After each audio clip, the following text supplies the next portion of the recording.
You obviously have filters that you apply on selecting people as you do on stocks. Can you tell us a little bit about what those filters are? That is a key question, because when we buy businesses, we don't have managers to put in them. I mean, we're not buying them that way. We don't have a lot of MBAs around the office that we're... Thank God. Yeah.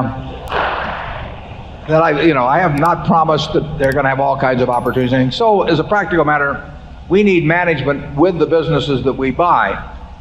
And 3 times out of 4 or thereabouts, the manager is the owner and is receiving tens of millions, maybe hundreds of millions of dollars. So they don't have to work.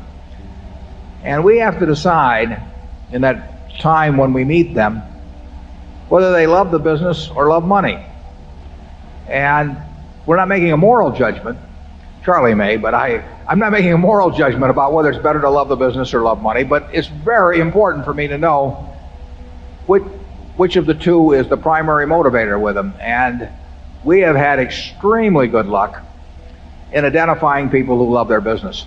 So all we have to do is avoid anything that, on our part, that diminishes that love of the business or makes other conditions so intolerable that they overcome that love of the business. And we have a number of people working for us that have no financial need to work at all, and they probably outwork 95% or more of the people in the world, and they do it because they love smacking the ball. And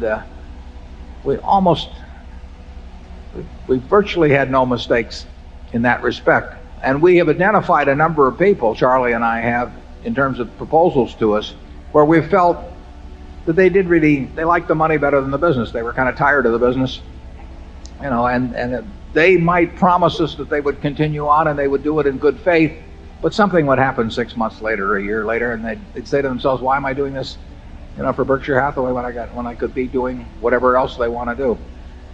I can't tell you exactly what filter it is that we put them through mentally, but I can tell you that if you've been around a while, I think you can have a pretty high batting average in coming to those conclusions, as you can about other aspects of human behavior. I'm not saying you can take 100 people and take a look at them and analyze their personalities or anything of the sort, but I think when you see the extreme cases, the ones that are going to cause you nothing but trouble, or the ones that are going to bring you nothing but joy, I think you can identify those pretty well. Charlie?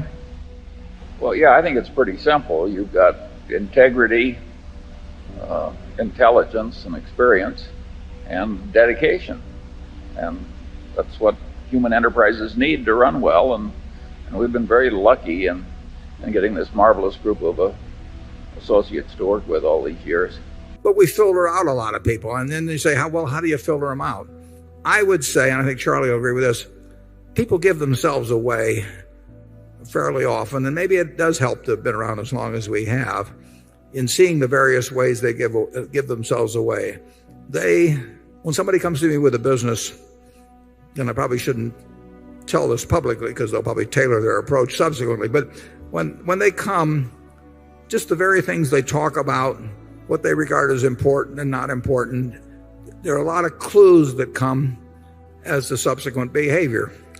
And like I say, we've really had a batting average I wouldn't have thought we would have had in the people that we've joined with, but it hasn't been 100%. It's been well above 90. And I get asked that, how do you make those judgments? And I don't know, Charlie, can you articulate the way we do it? Well, partly we're deeply suspicious when the proposition is too good to be true.